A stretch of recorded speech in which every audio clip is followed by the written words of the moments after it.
മഹാനായ സ്വഹാബി വര്യൻ സുബൈർ ഇബ്നുൽ അവ്വാം റളിയല്ലാഹു അൻഹുവിനെ കുറിച്ചുള്ള ഒരു ലഘുവിവരണമാണ്. അല്ലാഹു തആല നാം പറയുന്നതും കേൾക്കുന്നതും ഒരു സ്വാലിഹായ അമലായി സ്വീകരിക്കട്ടെ. ഈ ചരിത്രം നമ്മിലെത്താൻ കാരണക്കാരായ മുഴുവൻ ആളുകൾക്കും അല്ലാഹു തആല നാഫിയായ ഇൽമ് പ്രദാനം ചെയ്യട്ടെ. അല്ലാഹു തആല അവരുടെ മുഴുവൻ ഹലാലായ ഉദ്ദേശങ്ങളും നിറവേറ്റി കൊടുക്കട്ടെ. ആമീൻ ആമീൻ യാ റബ്ബൽ ആലമീൻ. നബി സല്ലല്ലാഹു അലൈഹി വസല്ലമ തങ്ങൾ പറഞ്ഞു, എല്ലാ പ്രവാചകന്മാർക്കും വളരെയടുത്ത സഹായികളുണ്ട്. എൻ്റെ അമ്മായിയുടെ മകൻ സുബൈറാകുന്നു എൻ്റെ സഹായി. മഹാനവറുകളുടെ ശ്രേഷ്ഠതയും മഹത്വവും വ്യക്തമാക്കുന്നതാണ് പ്രവാചക തിരുമേനി സല്ലല്ലാഹു അലൈഹി വസല്ലമ തങ്ങളുടെ ഈ അംഗീകാരം. നബി തങ്ങളുടെ പിതാമഹന്മാരിൽപ്പെട്ട ഖുസൈ ഇബ്നു കിലാബിൻ്റെ സന്താന പരമ്പരയിലെ ബനു അസദ് വംശത്തിൽ ഹിജ്റയുടെ 28 വർഷം മുമ്പാണ് സുബൈർ ഇബ്നുൽ അവ്വാം റളിയല്ലാഹു അൻഹു ജനിച്ചത്. പ്രവാചക തിരുമേനി സല്ലല്ലാഹു അലൈഹി വസല്ലമ തങ്ങളുടെ ബന്ധു അബ്ദുൽ മുത്തലിബിന്റെ മകൾ സൊഫിയ ബീവിയാണ് മഹാനവറുകളുടെ മാതാവ്. ഭാര്യയോ സിദ്ദീഖ് റളിയല്ലാഹു അൻഹുവിന്റെ പുന്നാര മകൾ അസ്മാ റളിയല്ലാഹു അൻഹ. സ്വർഗം കൊണ്ട് സന്തോഷ വാർത്ത അറിയിക്കപ്പെട്ട 10 പേരിൽ ഒരാൾ. ഉമർ ഇബ്നുൽ ഖത്താബ് റളിയല്ലാഹു അൻഹു ഖലീഫയെ നിശ്ചയിക്കാനായി തിരഞ്ഞെടുത്ത 6 പേരിൽ ഒരംഗം. അങ്ങനെ എത്രയെത്ര ഭാഗ്യങ്ങളാണ്, എത്രയെത്ര മഹത്വങ്ങളാണ് സുബൈർ ഇബ്നുൽ അവ്വാം റളിയല്ലാഹു അൻഹുവിനുള്ളത്. ചെറുപ്പത്തിൽ തന്നെ പിതാവ് അവ്വാം എന്നവർ മരണപ്പെട്ടതിനാൽ മാതാവിൻ്റെ സംരക്ഷണത്തിലാണ് മഹാനവറുകൾ വളർന്നത്. ജീവിത പരിശുദ്ധിയും ധീരതയും അദ്ദേഹത്തിൽ വളർത്താൻ ആ നല്ല മാതാവ് പ്രത്യേകം ശ്രദ്ധിച്ചു. ആദ്യകാലത്ത് തന്നെ ഇസ്ലാം സ്വീകരിച്ചു. പ്രവാചകരിൽ വിശ്വസിച്ച ആദ്യത്തെ 7 പേരിൽ ഒരാളായിരുന്നു സുബൈർ ഇബ്നുൽ അവ്വാം റളിയല്ലാഹു അൻഹു. തൻ്റെ ഇസ്ലാം ആശ്ലേഷണം അറിഞ്ഞ അമ്മാവൻ നൗഫൽ ബിൻ ഖുവൈലിദ് കുപിതനാവുകയും പുതിയ മതത്തിൽ നിന്നും പിന്മാറുവോളം പീഡിപ്പിക്കുകയും ചെയ്തു. പായിയിൽ ചുറ്റിക്കെട്ടി തീ പുകപ്പിച്ചുകൊണ്ടായിരുന്നു പീഡനം. സുബൈർ റളിയല്ലാഹു അൻഹുവിന് യാതൊരു മനംമാറ്റം ഉണ്ടാക്കിയില്ലത്. അദ്ദേഹം ഇസ്ലാമിൽ ഉറച്ചു നിന്നു. അന്ന് 16 വയസ്സു മാത്രമാണ് അവിടുത്തെ പ്രായം. സത്യത്തിൽ തീവ്രത പുലർത്തിയും അള്ളാഹുവിൻ്റെ മതത്തെ വളരെ ഇഷ്ടപ്പെട്ടും നബി സല്ലല്ലാഹു അലൈഹി വസല്ലമ തങ്ങളുമായി നിത്യബന്ധം പുലർത്തിയും മഹാനവറുകൾ ജീവിച്ചു. യുവത്വവും ശക്തിയും ചിന്തയും ധനവുമെല്ലാം അള്ളാഹുവിൻ്റെ മാർഗത്തിൽ വിനിയോഗിച്ചു. എത്യോപ്യയിലേക്കും മദീനയിലേക്കും ഹിജ്റ പോയി. ആത്മീയ പരിശുദ്ധി പുലർത്തിയിരുന്ന അദ്ദേഹത്തെ നബി സല്ലല്ലാഹു അലൈഹി വസല്ലമ തങ്ങൾ വളരെയധികം സ്നേഹിച്ചു. ആ ഇടെ ഒരിക്കൽ പ്രവാചകൻ വധിക്കപ്പെട്ടിരിക്കുന്നുവെന്നൊരു കിംവദന്തി അദ്ദേഹത്തിൻ്റെ ചെവിയിലെത്തി. ഊരിപ്പിടിച്ച വാളുമായി അദ്ദേഹം പുറത്തിറങ്ങി. താൻ കേട്ട വാർത്ത സത്യമാണെങ്കിൽ ഇതിന് പിന്നിൽ പ്രവർത്തിച്ചവരെ വകവരുത്തുക എന്നതായിരുന്നു അവിടുത്തെ ഉദ്ദേശം. കഅബാലയത്തിനടുത്തെത്തിയപ്പോൾ പ്രവാചക തിരുമേനി സല്ലല്ലാഹു അലൈഹി വസല്ലമ തങ്ങൾ മഹാനവറുകളെ കണ്ടുമുട്ടി. പ്രവാചകൻ കാര്യമന്വേഷിച്ചപ്പോൾ അദ്ദേഹം നടന്നതെല്ലാം വിവരിച്ചു കൊടുത്തു. നബി സല്ലല്ലാഹു അലൈഹി വസല്ലമ തങ്ങൾ സന്തുഷ്ടനാവുകയും അദ്ദേഹത്തിൻ്റെ നന്മയ്ക്കു വേണ്ടി പ്രാർത്ഥിക്കുകയും ചെയ്തു. അള്ളാഹുവിൻ്റെ മാർഗത്തിൽ വാളൂരിയ ഈ സമുദായത്തിലെ പ്രഥമ വ്യക്തിയായി മനസ്സിലാക്കപ്പെടുന്നു സുബൈർ ഇബ്നുൽ അവ്വാം റളിയല്ലാഹു അൻഹു എന്നത്. പ്രവാചകാനുമതിയോടെ അബുസീനയിലേക്കും മദീനയിലേക്കും പലായനം ചെയ്തിട്ടുണ്ട്. മദീനയിൽ വെച്ച് പ്രവാചകരോടൊപ്പം എല്ലാ യുദ്ധങ്ങളിലും പങ്കെടുത്തു. ഉഹദ് യുദ്ധത്തിന് ശേഷം ശത്രു സൈന്യത്തെ പിന്തുടർന്നു ആക്രമിക്കാൻ പ്രവാചക തിരുമേനി സല്ലല്ലാഹു അലൈഹി വസല്ലമ തങ്ങൾ നിയോഗിച്ച 70 അംഗ സംഘത്തിൽ അബൂബക്കർ സിദ്ദീഖ് റളിയല്ലാഹു അൻഹുവിനോടൊപ്പം സുബൈർ ഇബ്നുൽ അവ്വാം റളിയല്ലാഹു അൻഹുവും ഉണ്ടായിരുന്നു. യർമൂക്ക് യുദ്ധ ദിവസം റോമൻ സൈന്യത്തിനെതിരെ പോരാടാൻ അദ്ദേഹം മുന്നിൽ തന്നെ നിലയുറപ്പിച്ചു. മുസ്ലിം സൈന്യത്തിന്റെ ക്ഷയാവസ്ഥ മനസ്സിലാക്കിയ അദ്ദേഹം ശത്രുനിരയിലേക്ക് കുതിച്ചു കയറി അവരെ പിന്തിരിപ്പിക്കുകയായിരുന്നു. ഉർവ റളിയല്ലാഹു അൻഹു പറയുന്നുണ്ട്, സുബൈർ റളിയല്ലാഹു അൻഹുവിന്റെ ശരീരത്തിൽ വലിയ 3 മുറിവുകളുണ്ടായിരുന്നു. 2 ബദർ യുദ്ധത്തിലും 1 യർമൂക്ക് യുദ്ധത്തിലും പറ്റിയതാണ്. എൻ്റെ കൈവിരൽ പ്രവേശിക്കാൻ മാത്രം വലുതായിരുന്നു ആ മുറിവുകൾ.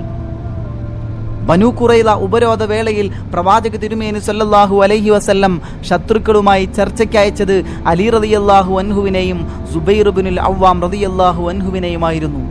ഓരോ പ്രവാചകനും ഒരു സഹായി ഉണ്ടായിരുന്നു. എന്നാൽ എൻ്റെ സഹായി സുബൈറാണ് എന്ന് പ്രവാചകർ ഒരിക്കൽ പറയുകയുണ്ടായി. വലിയ ധർമ്മിഷ്ഠനും സഹജീവി സ്നേഹിയുമായിരുന്നു സുബൈർ ഇബ്നുൽ അവ്വാം റളിയല്ലാഹു അൻഹു. താൻ കച്ചവടം ചെയ്തുകൊണ്ടിരിക്കുന്ന പണം മുഴുവൻ അള്ളാഹുവിൻ്റെ മാർഗത്തിൽ ചെലവഴിച്ചു.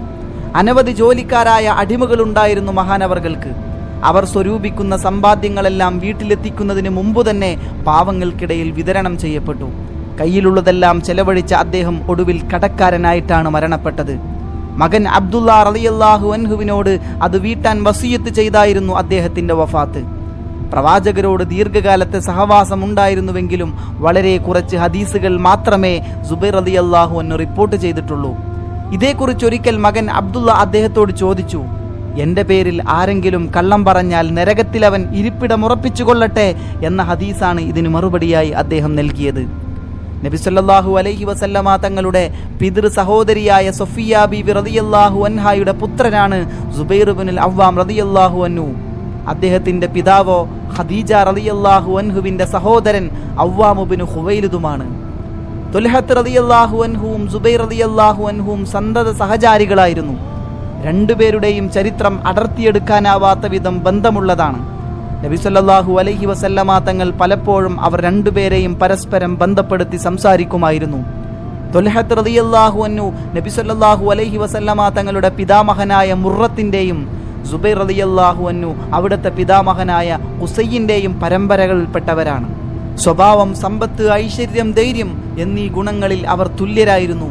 രണ്ടുപേരും സ്വർഗം വാഗ്ദത്തം ചെയ്യപ്പെട്ട 10 സ്വഹാബിമാരിൽ ഉൾപ്പെട്ടവരാണ്.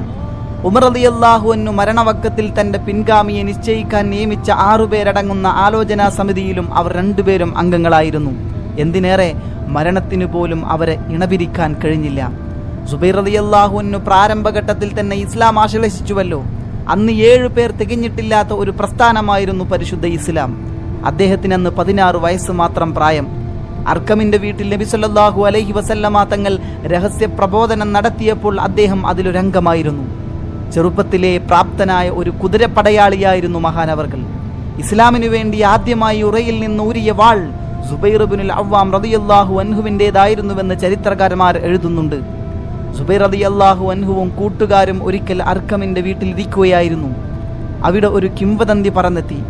മക്കയിലെ ഒരു വഴിയിൽ വെച്ച് നബി സല്ലല്ലാഹു അലൈഹി വസല്ലമ തങ്ങൾ വധിക്കപ്പെട്ടിരിക്കുന്നു എന്നതായിരുന്നു ആ വാർത്ത.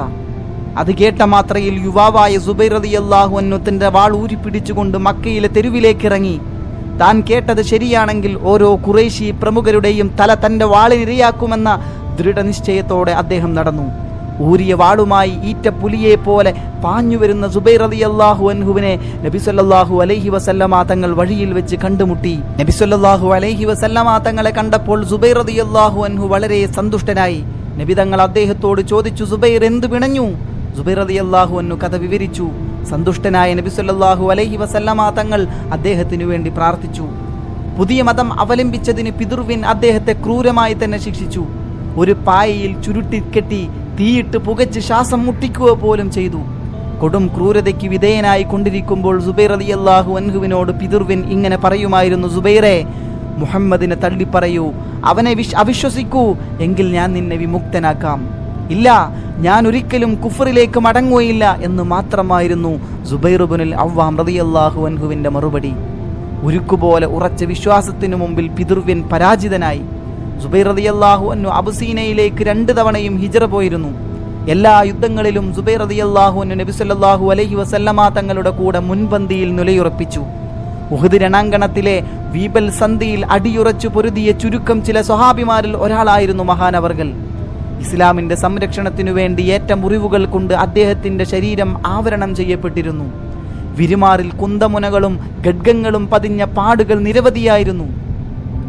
അത് കണ്ട് അത്ഭുതം പ്രകടിപ്പിക്കുന്ന തന്റെ കൂട്ടുകാരോട് അദ്ദേഹം ഇപ്രകാരം പറയുമായിരുന്നു, ഇതെല്ലാം നബി സല്ലല്ലാഹു അലൈഹി വസല്ലമ തങ്ങളുടെ കൂടെ അള്ളാഹുവിന്റെ മാർഗത്തിൽ പിണഞ്ഞ മുറിവുകളാണ്, അതിന്റെ കലയാണ്, അതിന്റെ പാടുകളാണ്. ഉഹദ് യുദ്ധം കഴിഞ്ഞ് ശത്രു സൈന്യം മക്കയിലേക്ക് മടങ്ങുകയായിരുന്നു. നബി സല്ലല്ലാഹു അലൈഹി വസല്ലമ തങ്ങൾ അബൂബക്കർ സിദ്ദീഖ് റളിയല്ലാഹു അൻഹുവിനെയും സുബൈർ റളിയല്ലാഹു അൻഹുവിനെയും ഖുറൈശി സൈന്യത്തെ പിന്തുടരാൻ നിയോഗിച്ചു. ജേതാക്കളായ ഒരു സൈന്യത്തെയാണ് ഞങ്ങൾ പിന്തുടരുന്നതെന്നത് വകവെക്കാതെയാണ് 70 പേരടങ്ങിയ ഒരു സൈന്യവുമായി അവർ മുന്നേറിയത്. കുറിക്കുകൊണ്ട് ഒരു യുദ്ധതന്ത്രമായിരുന്നു അത്.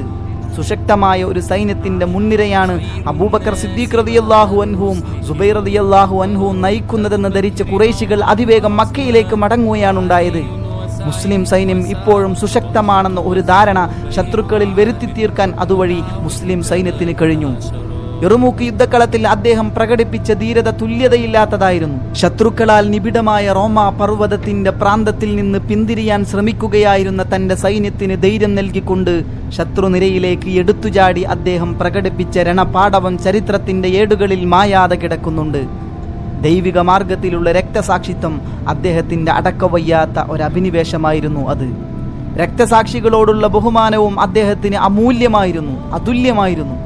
അദ്ദേഹം ഒരിക്കൽ ഇങ്ങനെ പറഞ്ഞു: മുഹമ്മദ് നബി സല്ലല്ലാഹു അലൈഹി വസല്ലമ തങ്ങൾക്ക് ശേഷം പ്രവാചകന്മാരുണ്ടാവുകയില്ല എന്നറിഞ്ഞിട്ടും തുൽഹത്ത് തൻ്റെ സന്തതികൾക്ക് പ്രവാചകന്മാരുടെ നാമം കൊടുത്തിരുന്നു.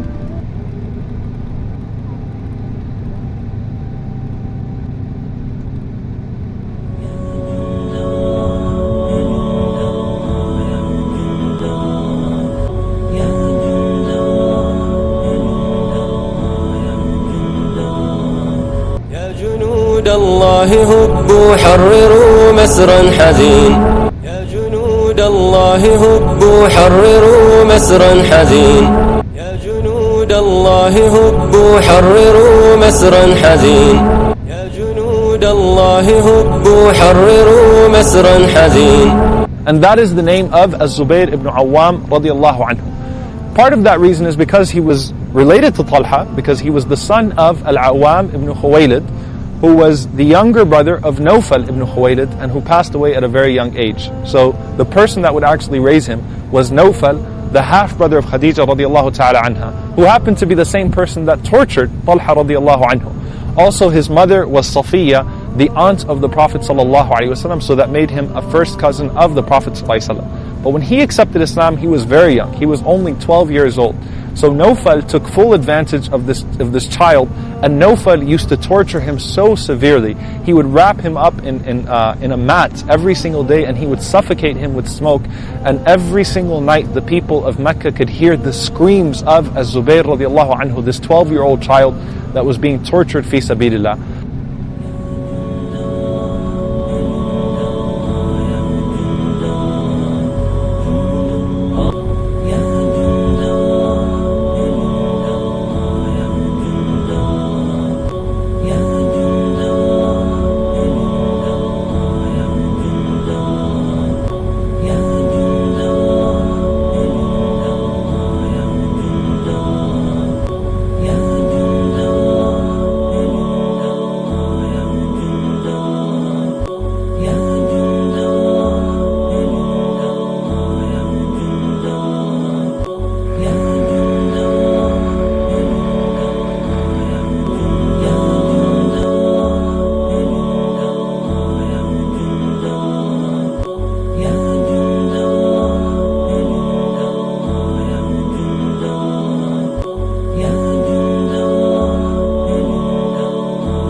لا تكذبون